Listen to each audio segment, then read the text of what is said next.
ইংরেজবাজার ব্যতিক্রম, আপনারা জেগে আছেন, অন্যদেরও জাগান। মঙ্গলবার মালদা শহরে ফুলবাড়িতে হনুমানজির মূর্তি উদ্বোধন অনুষ্ঠানে অংশ নিয়ে এমনটাই বললেন বিজেপি বিধানসভার বিরোধী দলনেতা শুভেন্দু অধিকারী। এদিন তিনি একাধিক দলীয় কর্মসূচি নিয়ে মালদায় আসেন। তার মধ্যে ধর্মীয় কর্মসূচি ছিল মালদা শহরের ফুলবাড়িতে। ফুলবাড়ির শ্রী শ্রী রঘুনাথ জিউ তারামাতা মন্দিরে ৩৫ ফুটের তোরণ সহ হনুমানজির মূর্তি উদ্বোধন করতে আসেন বিজেপির বিধানসভা বিরোধী দলনেতা শুভেন্দু অধিকারী।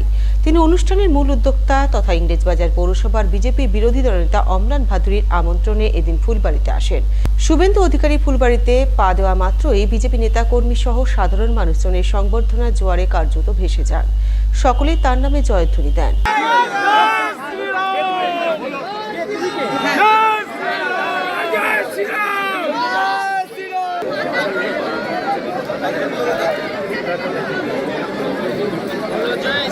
মহাশয়কে মালদার বুকে আমাদের এই অনুষ্ঠানের আজকের মূল আকর্ষণ আমাদের ৩৫ ফুট উচ্চ তোরণ সমন্বিত হনুমানজির মূর্তি উদ্বোধন হবে কানাডাতে।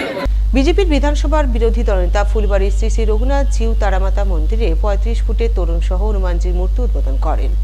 মূর্তি উদ্বোধন অনুষ্ঠানে তিনি ছাড়া উপস্থিত ছিলেন বিজেপি দক্ষিণ মালদার সভাপতি অজয় গাঙ্গুলি, বিজেপি নেতা অম্লান ভাদুরী, বিজেপি বিধায়ক শিরূপা মিত্র চৌধুরী, জোয়েল মুর্মু সহ অন্যান্যরা।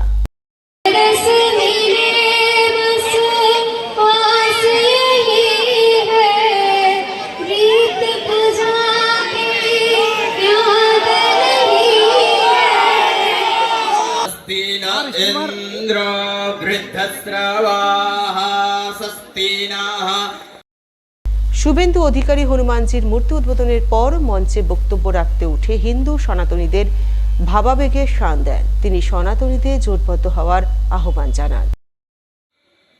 আমরা সহাবস্থানে বিশ্বাস করি, কিন্তু আমরা কেন আক্রান্ত হব বামপন্থী মানসিকতার হরগোবিন্দ দাস জঙ্গম দাস ৭৫ বছরের বাবা, ৪৫ বছরের ছেলে মূর্তি বানাতেন, বেদ বানাতে, বাড়িতে ঢুকে পশু কাটার তরবারি দিয়ে খুন করলো। এই পরিণতি আজকে পশ্চিমবঙ্গের হিন্দুদের হচ্ছে।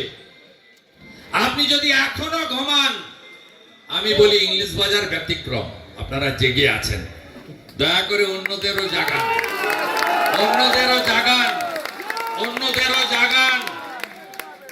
গোরখপুর মহন্ত পীঠের মহন্ত মহারাজ যোগী আদিত্যনাথ তিনি বলেছেন বাটেঙ্গে তো কাটেঙ্গে। তাই হিন্দু সমাজকে ঐক্যবদ্ধ হতে হবে।